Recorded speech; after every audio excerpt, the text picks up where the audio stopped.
Livro Ouse Pedir Mais, capítulo 2. A grande mudança de paradigma. Aprenda a orar com homens e mulheres do passado. Ao longo da história da Bíblia, encontramos histórias surpreendentes de oração respondidas. As escrituras são tão repletas de milagres incríveis que não espanta o fato de muitos estudiosos intelectuais modernos zombarem dela com descrença. Quando é que vimos o maná cair do céu ou encontramos um jumento falante? Quando lutamos com um anjo, vimos a ponta de um machado flutuar em um riacho ou testemunhamos a ressurreição de mortos? Desde quando os servos de Deus são levados para o céu em carruagens de fogo? Se gastarmos tempo lendo os relatos de oração encontradas na Bíblia, descobriremos um padrão maravilhoso. Quando o povo de Deus orava, quase sempre ele respondia sim. Somente algumas vezes ele dizia não. Na igreja atual, parece que Deus dizer sim é exceção, não regra. Quando Deus responde sim a uma oração, ficamos tão empolgados que repetimos o ocorrido por semanas e meses, por ser raro e especial. Se Deus respondia sim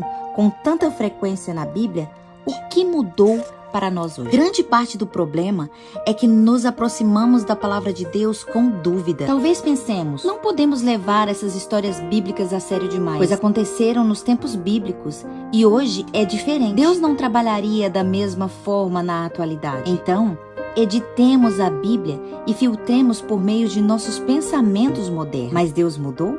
É claro que não. Ele não muda. Malaquias 3:6. A palavra continua a ser tão verdadeira hoje quanto na época em que esses eventos extraordinários aconteceram. Ele é o Deus que responde às orações nos tempos bíblicos e continua a fazer o mesmo hoje. A Bíblia afirma claramente que servimos a um Deus que ouve as orações. Isso deve nos dar grande confiança em oração. No entanto, com muita frequência, ainda deixamos de acreditar. E isso é o problema, pois ter confiança de que Deus realmente ouve e atende às orações é vital para o nosso sucesso espiritual hoje. Um dos meus textos preferidos está em 1 João 5:14 e 15. Essa é a confiança que temos ao nos aproximarmos de Deus. Se pedirmos alguma coisa de acordo com a vontade de Deus, Ele nos ouvirá. E se sabemos que Ele nos ouve em tudo o que pedimos, sabemos que temos o que dele pedimos. Nesses versículos, encontramos uma chave para a resposta à oração.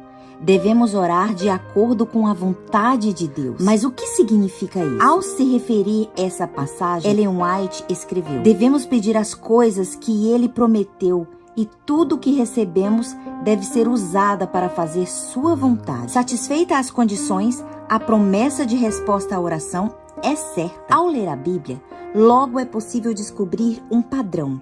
Deus é amor. Ele deseja a salvação das almas. Procura estabelecimento e edificação do seu reino eterno, no qual não mais verá pecado ou tristeza. O Senhor não está interessado em mimar nossa carne ou nos fazer prosperar a fim de guardarmos a salvação para nós mesmos. Isso seria contraditório à sua natureza benevolente. Mas se orarmos de acordo com a sua vontade, para a sua glória, a fim de que a obra avance e mais pessoas sejam alcançadas, podemos orar com ousadia e confiança, mesmo diante de impossibilidades humanas. É bem simples, contudo, examinemos um pouco mais esse conceito. Um novo olhar sobre orações do tipo: seja feita a sua vontade. É comum terminarmos nossas orações com: faça-se todas as coisas de acordo com a tua vontade. Em nome de Jesus, amém. É assim mesmo que deve ser, pois não podemos exigir nada de Deus. Sempre devemos orar em humilde submissão à sua vontade. Que os seres humanos orem para que possam ser despidos do seu eu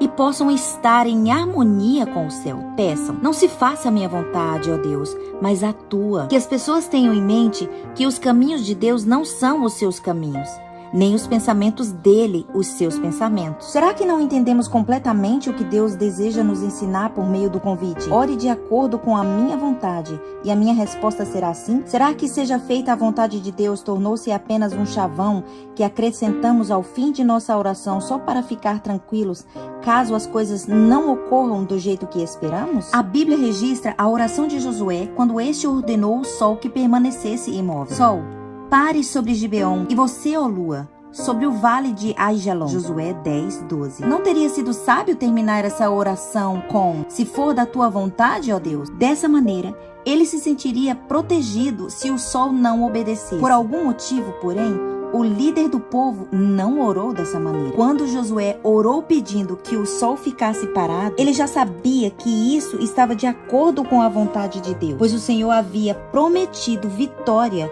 sobre os inimigos. A chave aqui é que ele passou um tempo significativo buscando a vontade de Deus antes de fazer o ousado pedido. Assim, em vez de se assentar em calma complacência, aguardando que o Senhor realizasse o livramento, ele arregaçou as mangas e, enquanto trabalhava, orava. Fez Josué tudo o que a energia humana podia fazer e então, pela fé, clamou pedindo auxílio divino. O segredo do êxito está na união do poder divino com o esforço humano. O homem que ordenou: sol, detém-se em Gibeão, e tu, ó lua, no vale de Aijalon, Josué 10:12, é o mesmo que durante hora esteve prostrado em terra em oração no acampamento de Gilgal. As pessoas de oração são pessoas de poder. Para orar com a mesma confiança ousada de Josué, precisamos conhecer a vontade de Deus. E a única maneira de conhecer a vontade de Deus é aprendendo a conhecê-lo pessoalmente por meio de sua palavra. Não se trata de fazer orações impulsivas, mas de estar enraizado nas Escrituras sobre o firme alicerce. Quer dizer que oramos alinhados à vontade de Deus em sua palavra. Ellen White nos orienta: o homem que estiver trabalhando segundo o plano de Deus orará assim: que se conheça nesse dia, por meio de meu trabalho, pela humildade sofredora, que há Deus em Israel e que sou teu servo. Que se veja que estou trabalhando não segundo os meus próprios impulsos e sabedoria, mas de acordo com a tua palavra. Quando o homem assume essa atitude e sente que está executando o plano de Deus e que por seu intermédio Deus está executando o seu plano, este homem está na posse do divino poder, o qual não conhece derrota. Todo poder adversário não vale mais do que a palha da ira. M. Bonds, conhecido por uma vida inspiradora de oração e por praticar aquilo que pregava, transformou em prioridade orar das 4 às 7 horas da manhã por muitos anos. Assim como a respiração é uma realidade física para nós, a oração é uma realidade para Bonds. Ele escreveu diversos livros sobre oração que a abençoaram e impactaram milhares de pessoas. Bonds afirmou: passar muito tempo com Deus é o segredo de toda oração bem-sucedida. A oração sentida como uma força poderosa é produto indireto ou imediato do tempo longo gasto com Deus. Nossas orações curtas devem seu valor e sua eficácia às longas que a antecederam.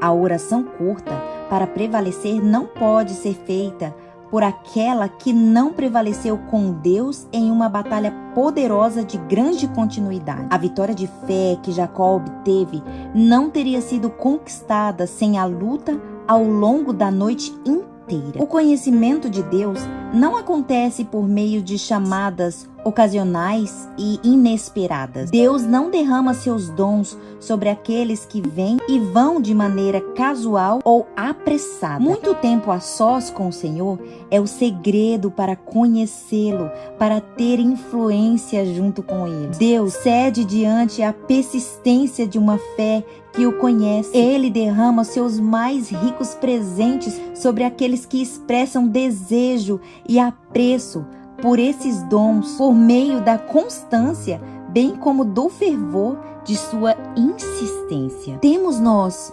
confiança ousada e fé persistente, obtidas por conhecer a Deus pessoalmente, assim como Josué e outros? É esse o padrão de nossa vida de oração? Se não for, devemos orar para que o Senhor nos dê mais profundidade. A grande mudança de paradigma. Um paradigma é formado pelo pressupostos, modos de pensar e métodos básicos de um grupo. Nós, adventistas, temos um paradigma relacionado à fé, ao evangelho, às doutrinas bíblicas, ao evangelismo e ao estilo de vida. E baseamos tudo isso na palavra de Deus. Mas será que nosso paradigma bíblico foi formado pela cultura em que vivemos hoje? Perdemos muito do poder que os cristãos de eras passadas experimentaram. Isso porque nosso paradigma se afastou do fundamento bíblico para a dúvida e o ceticismo propagado por grande parte da sociedade moderna. Logo,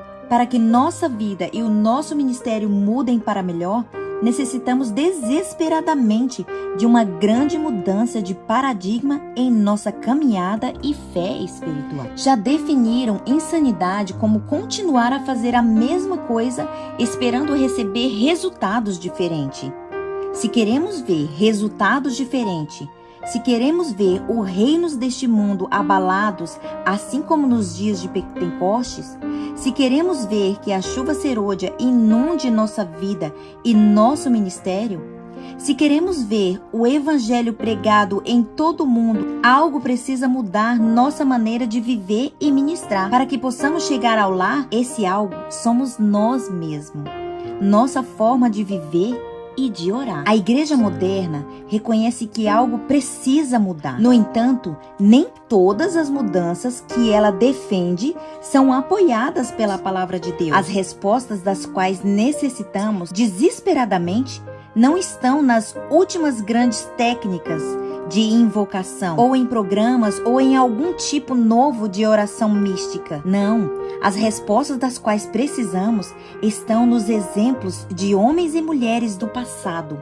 A Bíblia diz, assim diz o Senhor: ponde-vos às margens no caminho e vede, perguntai pelas veredas antigas, qual é o bom caminho, andai por ele e acharei descanso para a vossa alma. Jeremias 6,16. Apenas começamos a descobrir o que tornava tão poderoso as orações do povo de Deus durante os tempos bíblicos. Continuaremos a estudar esse assunto nos próximos capítulos, mas vamos preparar aqui hoje, ajoelhando-nos a fim de pedir a Deus que nos dê um novo paradigma de oração, o paradigma dele. Vamos pedir que ele nos transforme em homens e mulheres de fé e que orem com ousadia e confiança de acordo com a vontade dele, porque dedicamos tempo para aprendê-lo qual é. Oremos para que os reinos sejam abalados pela glória do Senhor. Não importa se somos guerreiros experientes de oração ou se somos apenas bebês na fé,